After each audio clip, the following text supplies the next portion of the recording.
नमस्कार, राष्ट्रवाद में आपका स्वागत है। मैं हूं सुशांत सिन्हा। आज राष्ट्रवाद में दो मुद्दे, और जिन दो मुद्दों पर आज बहस करेंगे उनमें पहला मुद्दा महाराष्ट्र सरकार के मंत्री नवाब मलिक की लंबी पूछताछ के बाद हुई गिरफ्तारी का मुद्दा। नवाब मलिक की गिरफ्तारी क्यों हुई, इसके तार कहां तक जुड़े हैं और अब किसकी गिरफ्तारी होगी, अगला नंबर किसका है, आज इस पर चर्चा करेंगे।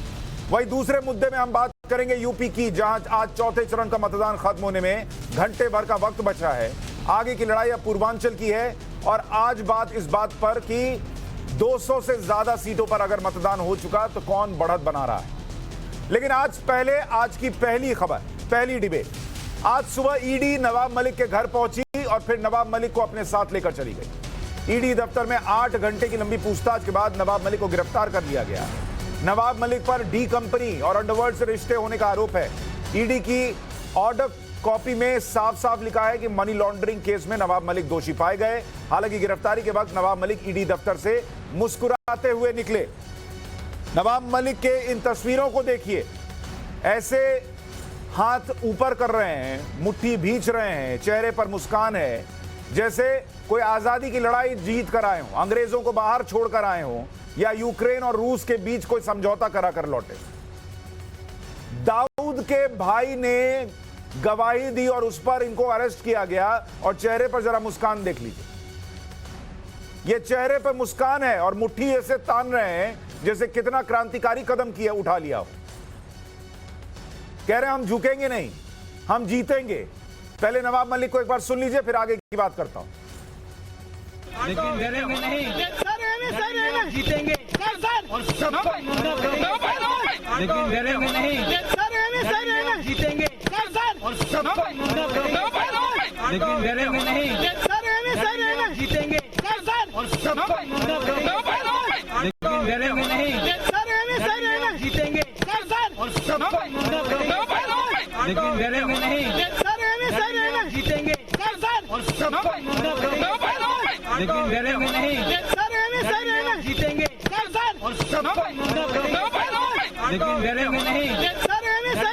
जीतेंगे और सबको। अरे तो पहले लड़ लेते, जीत जाते, फिर चेहरे पर यह मुस्कान लाते तो बात समझ में आती। प्रेस कॉन्फ्रेंस मिनिस्टर के नाम पर इनको बुलाया जाता है, इतने प्रेस कॉन्फ्रेंस करते थे, आरोप लगाते थे, माफी भी मांग लेते थे, और आज गिरफ्तारी के बाद कह रहे हैं अभी औरों को नंगा करूंगा। नवाब मलिक की गिरफ्तारी के बाद महाराष्ट्र में हलचल तेज हो गई। महाअघाड़ी सरकार के नेताओं की बैठकों का दौर चल रहा है। शरद पवार ने भी आपात बैठक बुलाई है। नवाब मलिक की गिरफ्तारी के विरोध में उनके समर्थक प्रदर्शन कर रहे हैं। ईडी दफ्तर के बाहर प्रदर्शन हो रहा है। नवाब मलिक की गिरफ्तारी पर महाअघाड़ी केंद्र सरकार पर हमलावर है। एनसीपी, कांग्रेस और शिवसेना का आरोप है कि बीजेपी ईडी का इस्तेमाल कर बदले की भावना से काम कर रही है, जबकि बीजेपी का कहना है कि कानून के मुताबिक कार्रवाई हुई है। ऐसे में आज के सवाल राष्ट्रवाद में, नवाब मलिक गिरफ्तार तो कहां तक जुड़े हैं तार? डी कंपनी से मलिक के रिश्तों का सच क्या है? ईडी की जांच क्या बदले की कार्रवाई है? और इसी पर आज जब हम चर्चा करेंगे तो हमारे साथ बीजेपी के विधायक राहुल नार्वेकर जुड़ रहे हैं, अनिल सांबले हमारे साथ एनसीपी के नेता जुड़ रहे हैं, भवतोष हमारे सहयोगी भी हमारे साथ होंगे और अनुज मिश्रा भी हमारे साथ होंगे। लेकिन सबसे पहले अनिल सांबले जी, एक प्रश्न जो लोगों के मन में आ रहा है, ये क्या बरसों की मुराद पूरी हुई है नवाब मलिक की गिरफ्तार होने की? जो इस तरीके से चेहरे पर मुस्कान है, मुट्ठियां तान रहे हैं, ऐसा लग रहा है कोई बहुत क्रांतिकारी काम करके आए हैं। इतना खुश क्यों है गिरफ्तार होने पर? एक्चुअली उनको कैसा है कि उनको मालूम हो गया है बीजेपी वालों को, क्योंकि उनकी नया डूबने वाली है। आज के डेट में आज भी जो भी देखा जाएगा, एक कैबिनेट मंत्री जो महाराष्ट्र के कैबिनेट मंत्री है, उनको बिना ईडी की नोटिस दिए बगैर अरेस्ट किया जाता है और लेके जाते हैं। ये उनकी पहली जीत है, क्योंकि उनको मालूम है और उन्होंने सीधा सीधा बोला है कि जो भी कार्रवाई करेंगे उस कार्रवाई के लिए तैयार है। और आज भी नवाब मलिक साहब में जितने भी इन लोगों के पोल खोले हैं, उसका ये उनका ये हमको मतलब राष्ट्रवादी कांग्रेस पार्टी जो भी है नहीं, मैं उनके सब हिसाब समझ से गया उनको सर। मालूम है अनिल कि साबले जी, मैं ये बोल समझ रहे हैं। गया कि वो अपने आप को बताना चाह रहे हैं कि मैं बिल्कुल निर्दोष हूं और मैं जीत जाऊंगा। जीत जाते, खुश हो जाते, बिल्कुल, मुझे कोई जैसे- दिक्कत नहीं थी। लेकिन आरोप ये लगा हुआ है कि दाऊद का भाई जो गवाही दे रहा है उसके आधार पर गिरफ्तारी हो रही है, दाऊद से कनेक्शन निकल रहा है। किस बात की खुशी है उनको, मैं ये नहीं समझ पा रहा। ये गलत है। अगर उनको खुशी है इसका मतलब ये है क्योंकि उनको मालूम है, क्योंकि आज के डेट में बीजेपी की पूरी सरकार, बीजेपी के जो महाराष्ट्र के विरोधक पूरा पीछे पड़े हुए हैं। उनको जानते हैं कि उनको कैसा क्या करना है और उनको कैसा अटकाने का है। लेकिन आज भी नवाब मलिक साहब उनको पूरे उतर गए हैं। राहुल उनको नार्वेकर, मालूम है उनका कुछ भी राहुल बिगाड़ नहीं नार्वेकर, सकते आप हैं। सुन रहे हैं आपको अनिल साबले को, वो कह रहे हैं कि उनको पता है कि आप फंसा नहीं पाएंगे, आपकी नैया डूब रही है, इसलिए वो गिरफ्तारी के बाद इतने खुश हो गए। नहीं, जिस गवर्नमेंट के एक नहीं लेकिन सब लगभग बहुतांश मंत्री किसी न किसी प्रकार से विवाद में घेरे हुए हैं, उन लोगों से नैया डूबने की बात शोभा नहीं देती। पहले अपने घर को संभालिए, अपनी परिस्थिति देखिए, फिर ऐसे बयान कीजिए। जहां तक नैया संवारने का और डूबाने का सवाल आता है, वो तो जनता तय करेगी।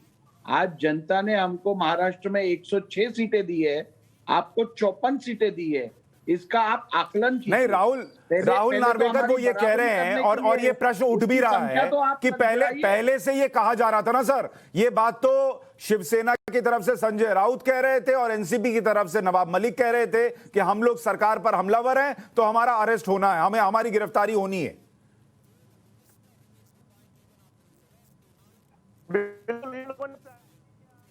राहुल जी, ये जो कैबिनेट मंत्री जो है महाराष्ट्र के, उनको दिए, उनको घर से बुला के लेके जाते हैं। राहुल जी, आपकी आवाज में प्रॉब्लम है, मैं आपके पास लौटता हूं। अनुज मिश्रा हमारे सहयोगी, एक बार उनके पास चलते हैं। अनुज, अभी अपडेट क्या है? अब नवाब मलिक कहां है और इसको लेकर जो शाम में एक मीटिंग होनी है, मीटिंग बुलाई गई है, उसमें क्या होगा?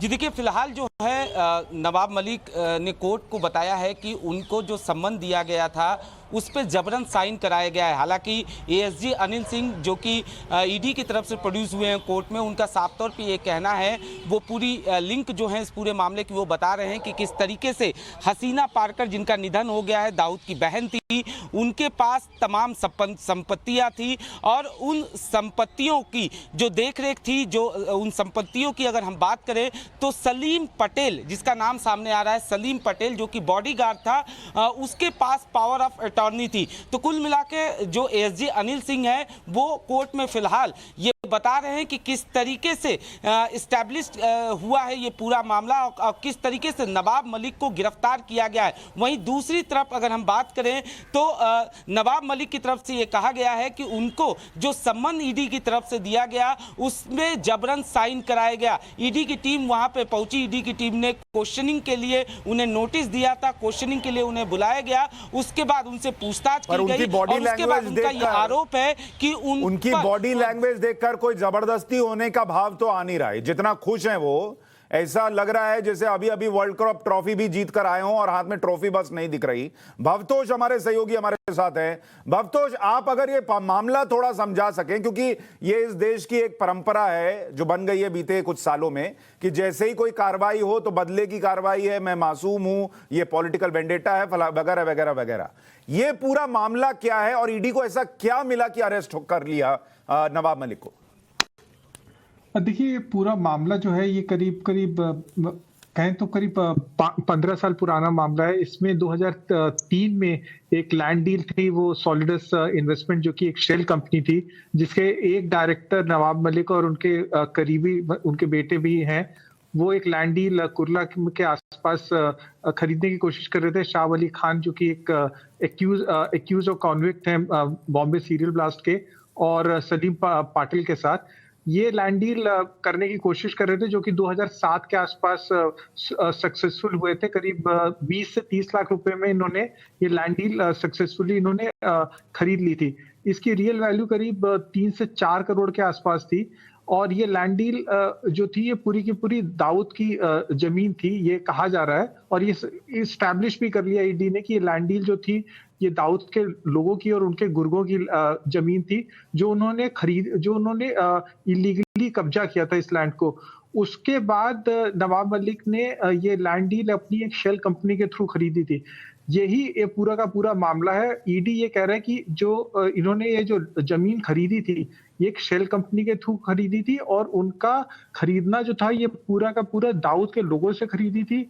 मनी लॉन्ड्रिंग के अंदर अगर आप कोई भी चीज अगर प्रोसीड्स ऑफ क्राइम से एक चीज और बताइए इससे पहले कि मैं मेहमानों के पास जाऊं, अगर मामला इतना पुराना है तो ये लिंक स्टैब्लिश होने में कि दाऊद के लोगों की जमीन थी, जबरन कब्जाई हुई थी और इन्होंने शेल कंपनी के जरिए नवाब मलिक ने खरीदी, इतने 10-15 साल क्यों लग गए? फिर देखिए 10-15 साल इसलिए लग गए क्योंकि ये पूरी जांच जो थी वो इन्होंने काफी ज्यादा इन्वेस्टिगेशन करना पड़ा। इसमें दाऊद ने डायरेक्टली कोई जमीन नहीं खरीदी थी, उनके गुर्गों ने जमीन खरीदी थी। इसमें इन्वेस्टिगेशन जो था वो कई शेल कंपनीज के थ्रू खरीदी थी। ये ऐसा नहीं था कि डायरेक्टली किसी ने जमीन खरीदी थी। देखिए इसमें कई परतें होती हैं, कोई जमीन डायरेक्टली नहीं खरीदता, कई स्तर पे खरीदी जाती हैं।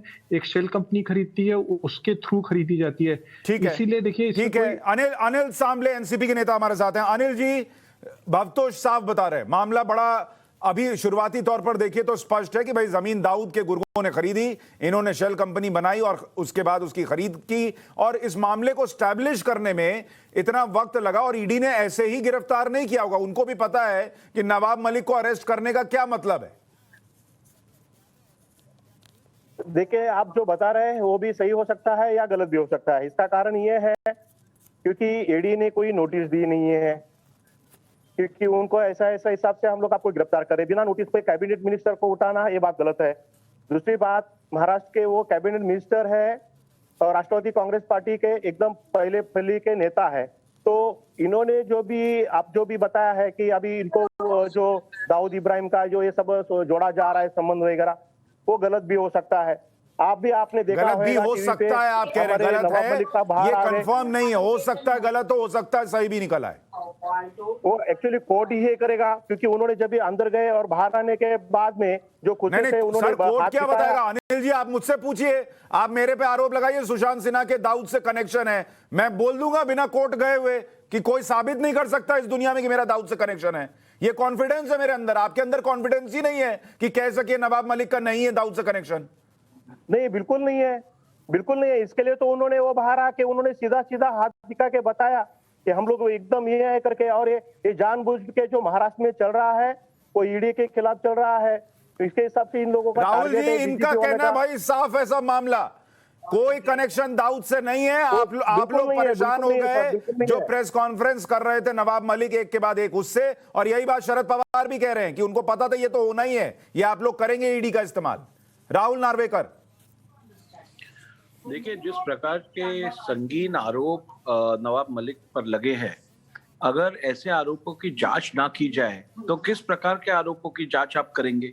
आज क्लियर कट केस बना है मनी लॉन्ड्रिंग का, क्लियर कट केस बना है फाइनेंशियल इरेगुलरिटीज का, क्लियर कट केस बना है अंडरवर्ल्ड से बॉम्ब ब्लास्ट से जुड़े हुए लोगों के साथ इनके लिंक्स होने का। अगर ऐसे व्यक्ति की आप इंक्वायरी इन्वेस्टिगेशन नहीं करोगे तो किसकी करोगे? क्या नेता बनना या फिर कैबिनेट मिनिस्टर होना? नहीं, बट राहुल जी प्रश्न ये भी उठ रहा है ना, आपकी महाराष्ट्र में 5 साल सरकार भी रही, उस समय भी केंद्र में आप ही सत्ता में थे, तो जब आप राज्य में भी थे केंद्र में भी थे तब आप लोग ये लिंक नहीं ढूंढ पाए, अचानक से अभी लिंक मिल गया। जवाब मैं देना चाहूंगा, इसका जवाब मैं देना चाहूंगा। काफी बार ये सवाल उठाया गया है और इस सवाल का सीधा जवाब ये है, नंबर 1, कानूनी तौर पर बताया जाए तो क्रिमिनल एक्ट के लिए कोई भी लिमिटेशन नहीं है। यानी यदि कोई क्रिमिनल ऑफेंस होता है तो उसके ऊपर लिमिटेशन नहीं रहती है, जब भी फैक्ट सामने आते हैं तो उसके ऊपर कार्रवाई की जा सकती है, नंबर 1। नंबर 2, इस मैटर में फैक्ट्स जब डिस्क्लोज हुए, जब इसके बारे में इंफॉर्मेशन इन्वेस्टिगेटिंग एजेंसीज तक पहुंची, तब इन्वेस्टिगेटिंग एजेंसीज ने इसके बारे में डेफिनेटली एक्शन लिया है, डेफिनेटिव एक्शन लिया गया है। यहां तक किसी बात का खुलासा अगर 10 साल पहले नहीं हुआ हो तो इसका मतलब ये तो नहीं है कि जब खुलासा होता है तब उसकी इंक्वायरी इन्वेस्टिगेशन नहीं सही होती। बात है। अनिल जी इस पे जवाब होनी दीजिए। चाहिए। अगर इसका 10 साल जवाब पहले बिल्कुल खुलासा दूंगा। नहीं हुआ तो आज 15 होगा साल तो वो मामला गड़बड़ हो जाएगा, ऐसा थोड़ी होता है। बीच कई में- बार चोरी नहीं बीच में- पकड़ में आती तब। बीच में बीजेपी की सरकार आज थी, आपको सब कुछ पहले थी तो महाराष्ट्र ये बात में, बतानी है। तभी ये खुलासा बिल्कुल आज नहीं आया। आपको- लेकिन जब भी हमारे जो मलिक साहब है उन्होंने पूरा सबका जो कच्चा चिट्ठा खोलना चालू कर दिया, उसके बाद में ये सब मतलब ये कार्रवाई होनी चालू हो गई है। कौन बाकी सा कुछ भी कच्चा नहीं। चिट्ठा खोला सर? अरे कोर्ट ने तो आपको 10 बार माफी मांगने को कहा। कौन सा कच्चा चिट्ठा? कौन सा खोल दिया? कच्चा चिट्ठा? नवाब केवल मलिक तो बिन कोर्ट में बुनियाद- माफी मांग रहे थे। बिन बुनियाद के आरोप लगाना केवल यही काम था नवाब मलिक का। और कई बार कोर्ट ने उनको फटकार भी लगाई है कि बिन बुनियाद के आप आरोप लगाते हो, किसी भी ठोस अनिल पुरावे सांबले के जी बिना कौन आप आरोप कौन सा लगाते हो, ऐसा खुलासा कर आपको दिया माफी था मांगनी चाहिए। ये तो नवाब कोर्ट ने मलिक कहा ने है उनसे। जिससे घबरा कर ये कार्रवाई हुई? बता दीजिए। खुलासा तो आपको मालूम ही है, सब खुलासा हो गया है। और दूसरी कौन बात सा सर? मुझे देखा याद दिलाइए ना। जाएगा। मैं आजकल अखरोट नहीं खा रहा हूं, सुबह याददाश्त कमजोर हो गई है। बताइए कौन सा खुलासा? देखिए आज को भी ईडी का जो भी चल रहा है पूरा महाराष्ट्र को मालूम है। आज अगर उनके ऊपर कोई भी अगर ब्लेम होता था तो वो सीधा वो मतलब हंसते हंसते नहीं जाते थे ना, उनको कोई नोटिस दिया गया, फिर भी वो चले गए। तो फिर उससे भी क्या हुआ? मतलब कहने का मतलब यह नोटिस, बिना नोटिस नहीं है, कुछ भी नहीं है, वो तो चले बिना गए नोटिस ईडी में। नहीं है, ये तो और आज की ईडी में बात हो गई ना हंसते सर। मैं जा तो रहे कह हैं। रहा हूं नवाब मलिक ने कौन सा ऐसा गड़ा हुआ खजाना ढूंढ के निकाल दिया था जिससे बीजेपी घबरा गई? नहीं, बीजेपी घबराने का ये नहीं है, लेकिन ये ईडी का आपको तो मालूम है महाराष्ट्र में क्या क्या चल रहा है। ईडी के तो पीछे ही पड़ रहे हैं ईडी वाले, क्योंकि ये पूरा बीजेपी मतलब ईडी वाले फ्री बैठे थे, उनको लगा ये काम करते हैं, थोड़ा फन के लिए अरेस्ट कर लेते हैं नवाब मलिक को। नहीं, किरीट सोमैया, लेकिन अरेस्ट करना ये सब ये गलत है, क्योंकि ये कैबिनेट मिनिस्टर है। तो कैबिनेट मिनिस्टर का दाऊद से कनेक्शन मिलेगा अगर तो नहीं अरेस्ट करना चाहिए। दिखा दिए। कल को बिल्कुल नहीं मुझे करना चाहिए बताइए, कल को मान लीजिए देवेंद्र फडणवीस मुख्यमंत्री हो जाए और उनका दाऊद से कनेक्शन निकल जाए तो उनको अरेस्ट नहीं करना चाहिए? देखिए दाऊद से कनेक्शन निकलना और वो बोलना वो फर्क है। अभी तक निकला नहीं है सर। वो अगर निकल जाता है तो बात अलग है, प्रूफ नहीं हुआ है। हाँ तो वो तो मैं कह रहा हूं नहीं हुआ उसके लिए है, ऊपर तो तो आप भी बैठे हुए क्लीन हैं। चिट मत दीजिए ना जब तक प्रूव नहीं हुआ है कि नहीं है। मैं वही तो बोल रहा हूँ सर। अब मैं उनके जब भी वो बाहर आए हंसते हंसते, तभी मैंने उनके लिए हमारा राष्ट्रवादी पार्टी की तरफ से मैं उनको क्लीन चिट दे रहा हूँ कि ऐसा कुछ भी नहीं है। पर आप क्लीन चिट किस बात का दे रहे? कुछ समझाइए। आप बताइए ये लैंड डील जिससे हुई है वो दाऊद का आदमी नहीं है। आप बताइए शेल कंपनी इनकी नहीं है, कुछ डिटेल दीजिए तब तो मैं मानूं।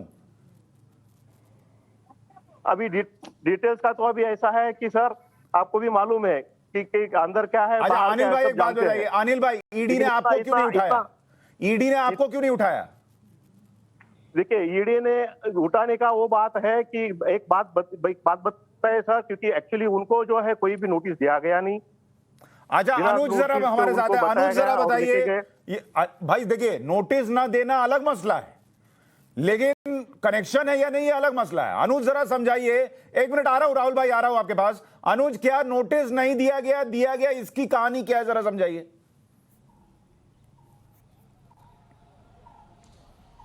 जी बिल्कुल, ईडी जब भी किसी से पूछताछ करती है तो बाकायदा उसे सम्मन करती है और सम्मन करने के बाद ही ईडी पूछताछ करती है। जैसा कि हमने देखा कि आरोप लगाया जा रहा है बाकायदा नवाब मलिक की तरफ से। उनका साफ तौर पे ये कहना है कि उन्होंने जबरन साइन कराया, लेकिन ऐसा नहीं होता। ईडी इस पूरे मामले में आज सुबह की अगर कार्रवाई की बात किया जाए तो 4 बजे ईडी की टीम वहां पर पहुंची हुई थी। 7 बजे से पूछताछ ईडी की टीम ने शुरुआत किया और इसके बाबत बाकायदा ईडी ने ये बता रखा था कि पूछताछ की जाएगी, क्योंकि ईडी की कार्रवाई इस पूरे मामले में आज से नहीं चल रही है। ईडी जब एनआईए ने पूरे मामले में एफआईआर दर्ज किया तो एनआईए के इस मामले को ईडी ने प्राथमिकी दर्ज की और उसके बाद ईडी ने मनी लॉन्ड्रिंग के तहत इन्वेस्टिगेशन शुरू की। लीजिए अनिल भाई, तो मामला गड़बड़ा गया। के भाई अनिल भाई मामला गड़बड़ा गया। आप कह रहे नोटिस नहीं दिया है, अनुज हमारे सहयोगी कह रहे नोटिस मिला है।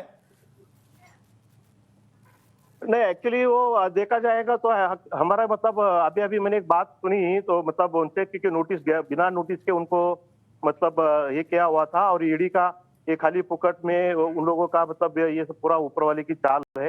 बाकी ऊपर वाले की? ऊपर वाला कौन? ऊपर वाला कौन है सर? भगवान खिलाफ हो गया क्या एनसीपी के? वाले को भी आप कोसना चालू कर दिए। अब भगवान को भी ले आए क्या आप? ऊपर वाला कौन है? अरे राहुल नार्वेकर जी, आप लोगों की सेटिंग ऊपर वाले से भी हो गई क्या? अरे इनका बस चले तो बीजेपी, जुडिशरी और अभी ऊपर वाला भी सभी लोगों को एक कोसेंगे। अभी क्या है कि इनकी हालत ऐसी हो गई है कि इनकी मंत्रिमंडल में से ज्यादा मंत्रियों के ऊपर आरोप है, विवाद में घिरे हुए मंत्री है।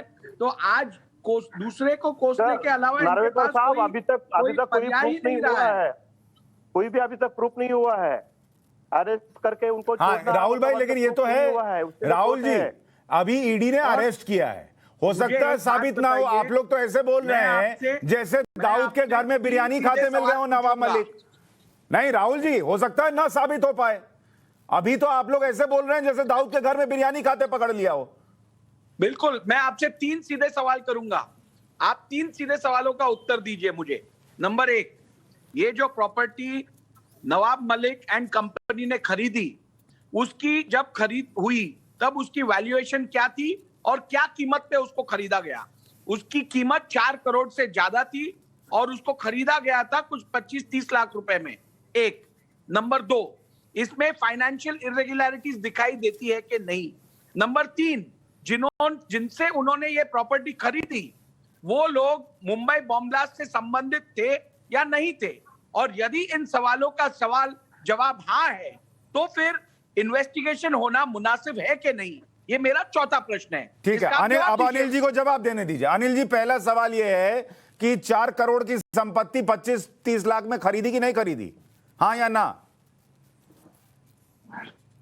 देखिए अभी तक ये प्रूफ नहीं हुआ है। जब भी वो मतलब अरे ये तो आप फैक्ट जो है। बोल रहे हैं ये तो नवाब खाली मलिक टीवी खुद मीडिया इन्होंने के लिए वो एक्सेप्ट सब किया ठीक है। है, लेकिन अभी तक ये प्रूफ तो नहीं नवाब हुआ है। मलिक ने खुद एक्सेप्ट किया और है। वो जब भी प्रूफ हो जाएगा, क्योंकि अभी तक देखो अगर वो खरीदी होती थी तो उनको अच्छा अंदर ठीक है दिया होता था। अनिल भाई, लेकिन मैं आज समझ जो सकता बाहर हूं है, आपकी मतलब वो मजबूरियां। अच्छा से आ अब रहे आप कैसे, अब आपको थोड़ी उन्होंने उस दिन बुलाया होगा और लड्डू खिलाया होगा कि 4 करोड़ की संपत्ति 25 लाख में ले ली है। हमारे साथ अनुज हमारे सहयोगी हैं। अनुज, आप जरा बताइए डिटेल क्या है, ये मामला कागज पर है क्या? 4 करोड़ की संपत्ति 25 लाख में खरीदने का कागज दिख रहा है क्या अनुज? जी बिल्कुल, जहाँ तक बात किया जाए जिस तरीके से इस पूरे मामले में शेल कंपनी बनाई गई थी, सॉलिडस नाम की एक कंपनी थी जिसमें एक डायरेक्टर थे नवाब मलिक भी। इस कंपनी के जरिए जो है ये प्रॉपर्टी खरीदी गई थी। चूंकि बताया ये जा रहा है कि उस वक्त इस प्रॉपर्टी की कीमत करीब 3 से 4 करोड़ रुपए थी, लेकिन ये प्रॉपर्टी जो है महज 30 से 40 लाख रुपए के बीच में खरीदी गई थी। यानी साफ तौर पे कौड़ी के भाव इस प्रॉपर्टी को खरीदा गया था। साथ ही साथ स्टाम्प ड्यूटी बचाने की भी कवायद की गई थी। ऐसा जांच के बाद ईडी को पता चला था और इसी वजह से ईडी की जो इंक्वायरी है इस बाबत चलने लगी। मनी लॉन्ड्रिंग के तहत पूरे मामले की इन्वेस्टिगेशन की शुरुआत की गई। जिस तरीके से ये बात सामने आई कि इस प्रॉपर्टी को खरीदने के लिए नियमों को किस तरीके से ताक पे रखा गया, तो साफ तौर पे हमने देखा था कि देवेंद्र फडणवीस ने जब पीसी प्रेस कॉन्फ्रेंस किया था तो उन्होंने भी ये सवाल उठाया था। चूंकि पूरे मामले में जो दोनों आरोपी थे, चाहे हम बात करें सरदार वशी अली खान थे या दूसरे आरोपी की बात करें सलीम पटेल की बात करें, तो दोनों आरोपियों से इस तरीके की जमीन की खरीद फरोख्त करना, इस पर सवाल उठाया गया था। और साफ तौर से देवेंद्र फडणवीस की तरफ से यह कहा गया था कि क्या, चूंकि जब ऐसे आरोपियों पे कोई मामला चलता है तो ये प्रॉपर्टी जो है वो सरकार के कब्जे में जाती है, लेकिन कहीं ना कहीं सरकार के कब्जे से बचाने की कवायद की गई, ऐसा आरोप लगाया गया था। फिलहाल जब ईडी की इन्वेस्टिगेशन पूरे मामले में शुरू हुई तो ईडी ने तमाम जगहों पे लिंक खंगालने की कोशिश की, जिसके बाद ये इस शेल कंपनी की बात सामने आई, सोडिडस का नाम सामने आया, जिसमें तमाम जो डायरेक्टर थे उनका नाम सामने आया, जिसके बाद इंक्वायरी शुरू की गई। राहुल नार्वेकर जी, एक बात और बताइए, अब इसके बाद नवाब मलिक तो अरेस्ट हो गए, अब लोग पूछ रहे हैं अगला नंबर किसका है? देखिए, जिस प्रकार के कार्य इस सरकार ने किए हैं, अनेक मंत्रियों के ऊपर इस प्रकार के आरोप है और संगीन आरोप है। आप देखेंगे कि तो इसी कैबिनेट के एक मंत्री के ऊपर 100 करोड़ का बिना एनवायरमेंट परमिशन का रिजॉर्ट बांधने की उनके ऊपर चार्जेस लगे हुए हैं। इसी मंत्रिमंडल में एक मंत्री ने एक महिला ने आत्महत्या की है और उस वजह से उनको इस्तीफा देना पड़ा था। ऐसे अनेक मंत्री हैं जो कटघरे में है, जो विवाद में है, और इसीलिए किसका नंबर लगेगा ये उसके कार्य के ऊपर निर्भर है। जिसका कार्य ज्यादा संगीन है उसका निश्चित रूप से नंबर लगेगा। और मुझे कानून पर, मुझे कोर्ट्स पर, मुझे जुडिशरी अच्छा पर राहुल जी, जो लोग पूरा ये कह विश्वास रहे हैं, है। राहुल भाई, जो लोग ये कह रहे हैं कि आप लोग बहुत डेस्परेट हो रहे हैं महाराष्ट्र में सरकार बनाने के लिए और ये सब करके सरकार सरकार बनाने गिराने के लिए की कोशिश है, उनको क्या कहिएगा आप? हो सकता है आप सरकार गिरा दें और बना लें। शिवसेना आपकी पुरानी दोस्त। सरकार गिराने के लिए भारतीय जनता पार्टी को कोई परिश्रम करने की जरूरत नहीं है। ये विवादों में घेरी हुई सरकार है। इनके आपस में ही इनके इतने विवाद चल रहे हैं कि हमें कुछ भी करने की जरूरत नहीं। हालांकि महाराष्ट्र की जनता ने 106 सीट भारतीय जनता पार्टी को दी थी। ये 54, 56 और 44 की सरकार ज्यादा देर महाराष्ट्र की जनता टिकने नहीं देगी। ये एक राहुल भाई, ये सब तो रहने देते हैं ना। क्या है, गोवा में भी किसको सीटें आई थी और सरकार किसने बनी है सबने देख लिया। ठीक है, तो ये मामला चलता रहता है। आप लोग भी अजीत पवार को लेकर आए थे और रातों रात आपने जो है शपथ ग्रहण करा दिया था। सर, आपने अजीत पवार को शपथ ग्रहण के जरिए शपथ ग्रहण करा दिया था फडणवीस सरकार का। भाई साहब, सगाई किसी से और शादी किसी और से, ये प्रक्रिया गोवा में नहीं हुई थी, ये केवल महाराष्ट्र में दिखाई दी है। तो दिक्कत तो आप में है ना सर। सगाई करके आपका पार्टनर भाग गया तो ये आप में कमी होगी ना, दूसरे में क्या है? नहीं, ये हम में कमी नहीं है, वो पार्टनर की अड़चन है। पार्टनर की सत्ता के लिए उनका जो लोभ है ये उसकी वजह है।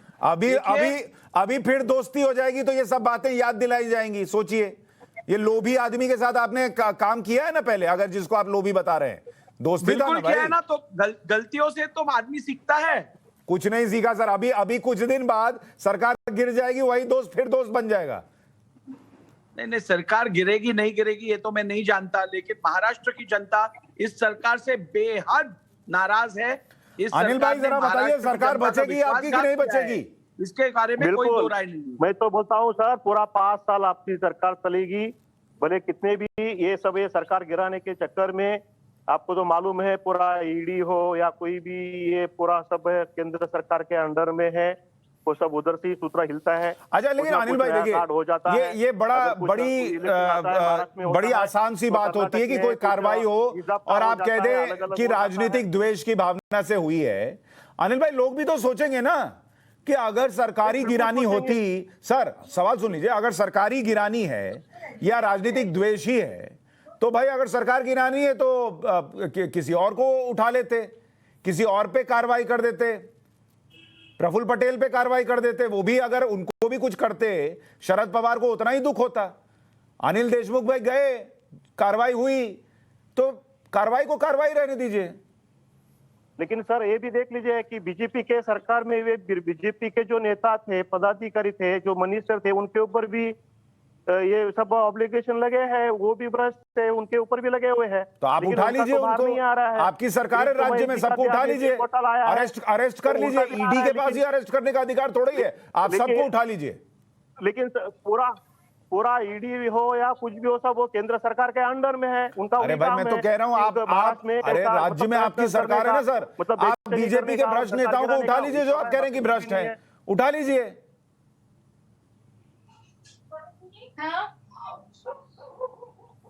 क्यों नहीं उठाते उन लोगों को? बीजेपी के भ्रष्ट नेता जिनको भ्रष्ट बता रहे, उठा लीजिए। सर बोल रहा हूँ, अभी सब उठेंगे, सब जन आ जाएंगे, सब उठेंगे। क्या है कि अभी जो महाराष्ट्र में चल रहा है ये सब गलत है। कोई कैबिनेट मिनिस्टर है। अनुज, जरा ये बताइए, कोई जानकारी है आपके पास कि ईडी अब नवाब मलिक के बाद किसके घर पहुंचने वाली है?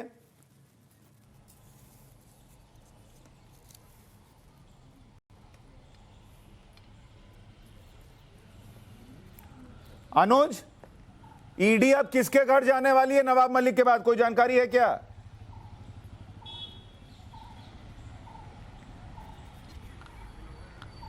फोन कट गया। चलिए अनुज, मैं आपके पास लौटता हूं। इस बीच एक बड़ी खबर ये आ रही है कि नवाब मलिक से इस्तीफा नहीं लेगी एनसीपी।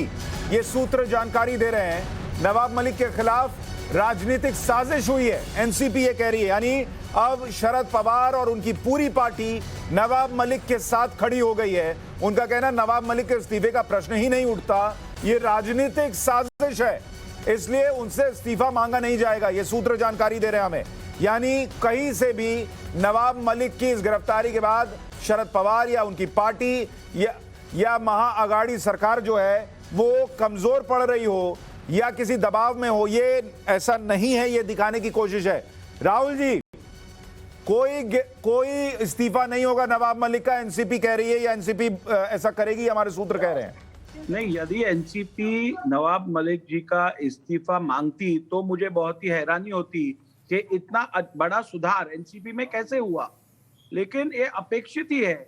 जिस पार्टी को इस प्रकार के लोगों की संगत की आदत है और जिस पार्टी को इस प्रकार के लोगों को संवैधानिक पद देने की आदत है, वो कैसे इनको अलग करेगी?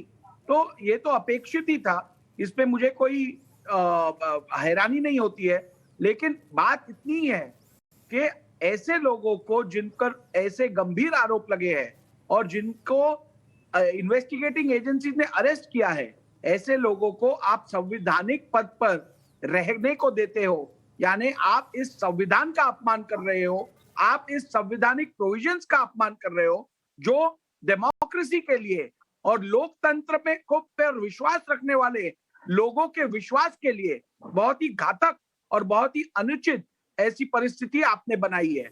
और इसीलिए एनसीपी और एनसीपी के प्रमुख से ऐसी अपेक्षा करना ही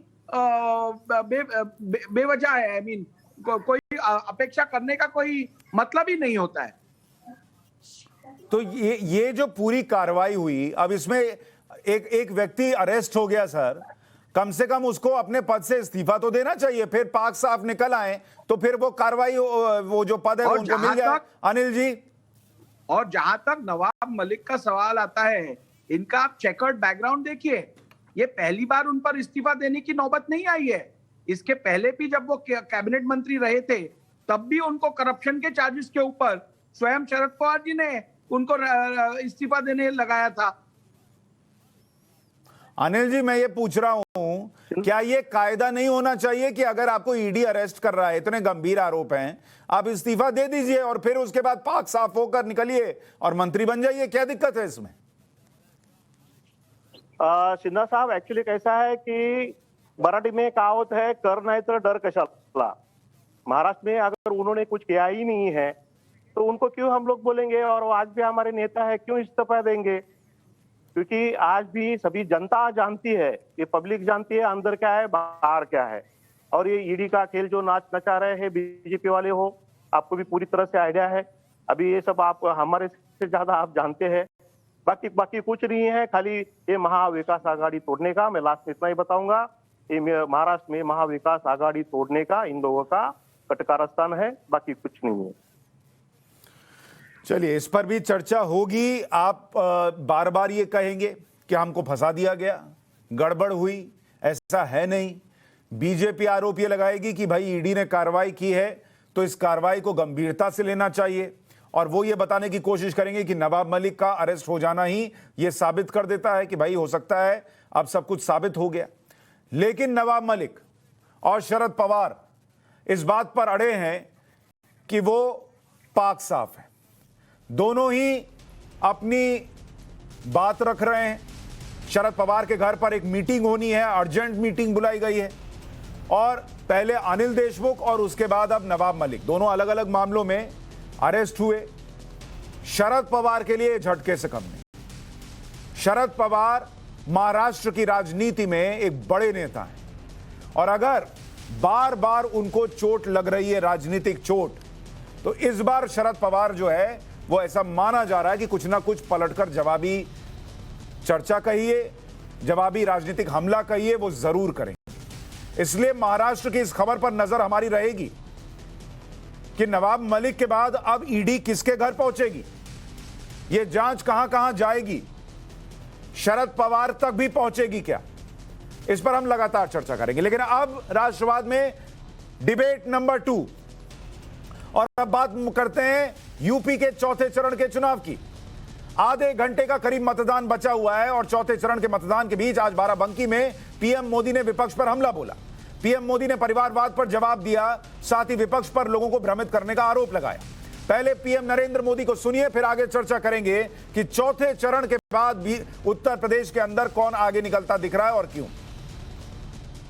घोर परिवारवादी चाहते हैं कि गरीब हमेशा उनके चरणों में रहे, उनके ही चक्कर लगाता रहे।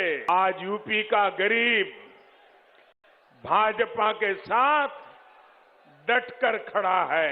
ये लोग बौखलाए हुए हैं, यूपी के लोगों को भ्रमित करने की कोशिश कर रहे हैं।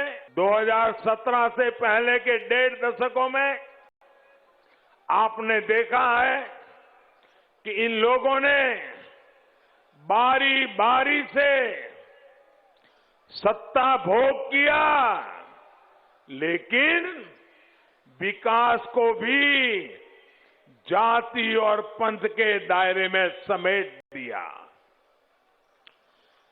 हर सुविधा में ये लोग भेदभाव करते थे, पक्षपात करते थे।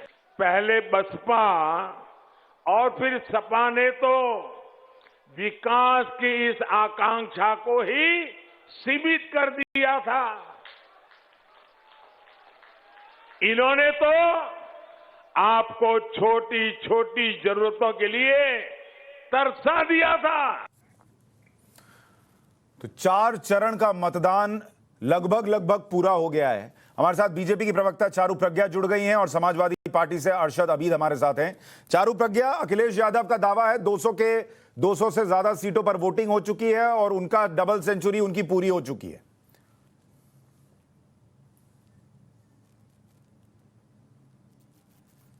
चारू प्रज्ञा, आपको आवाज आ रही है? जी सुशांत जी, अब आई मुझे। हाँ, मैं ये कह रहा हूं कि अखिलेश यादव का दावा है 4 चरण में 200 से ज्यादा सीटों पर मतदान हो गया और उनकी डबल सेंचुरी हो गई है। आपकी कितनी हुई है? क्योंकि 200 उनको गए हैं, अब आप 200 कहेंगी तो 400 यही हो जाएगा। जी देखिए सुशांत जी, मैं अखिलेश जी को एक एडवाइस दूंगी कि अंग्रेजी में एक कहावत है, don't count your eggs before they are hatched. ऐसे अंदाजे लगाकर तो वो पिछले 3 चुनाव भी जीत चुके हैं, 17 भी उन्होंने जीता, 19 भी उन्होंने जीता। तो ये जो इनका अंडे हैच होने से पहले गिनने का सिस्टम है ना, ये बिल्कुल भी काम नहीं आता है इनके। तो अच्छा यही होगा कि ये इंतजार कर ले 10 मार्च को, और 10 मार्च को इनको पता चलेगा कि किन किन मुद्दों पर वोटिंग हुई है और उस वजह से भाजपा की ही सरकार वापस आ गई है। क्योंकि देखिए ये क्या करते हैं ना, ये चुनाव के नाम पर पहले तो हमारे समाज को बांट देते हैं। कभी कहते हैं जाट बेल्ट में चुनाव है, कभी कहते हैं यादव बेल्ट में चुनाव है।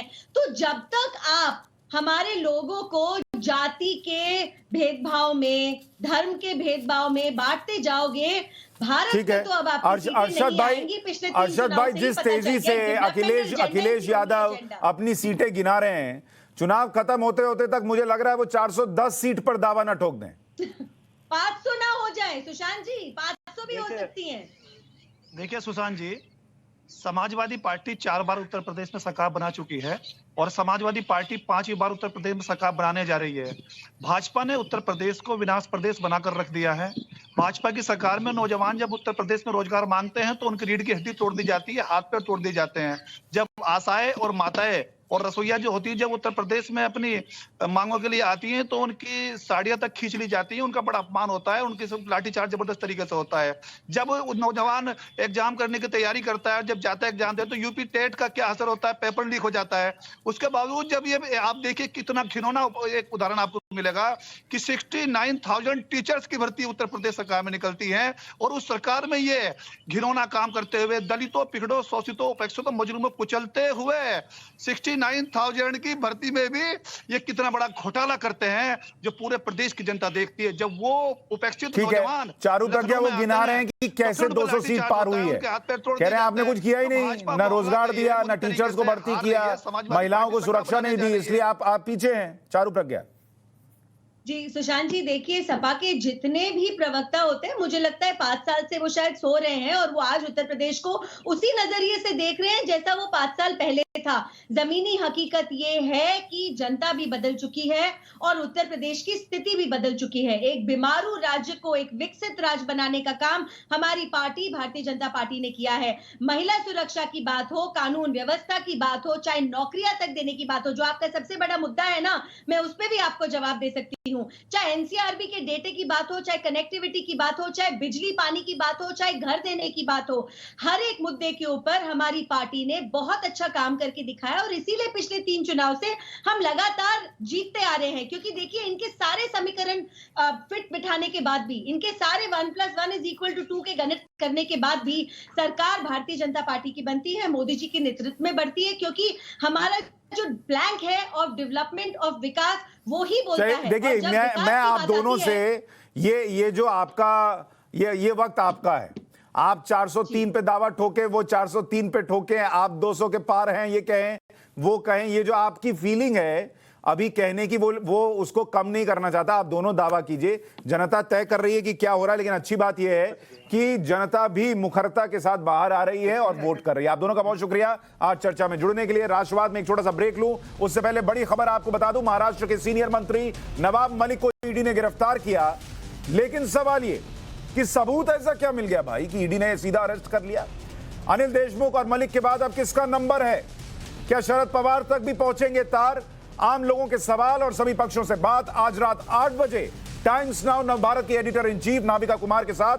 आप भी अपना सवाल पूछ सकते हैं, मोबाइल कैमरे पर सवाल रिकॉर्ड कीजिए, 8097471285 पर भेजिए, लाइव शो का हिस्सा बनिए। इकलौता शो है जिसमें आपको सवाल पूछने का मौका मिलता है, सवाल पब्लिक का, रात 8 बजे नाविका कुमार के साथ। इंतजार किस बात का है? सवाल भेजिए ना।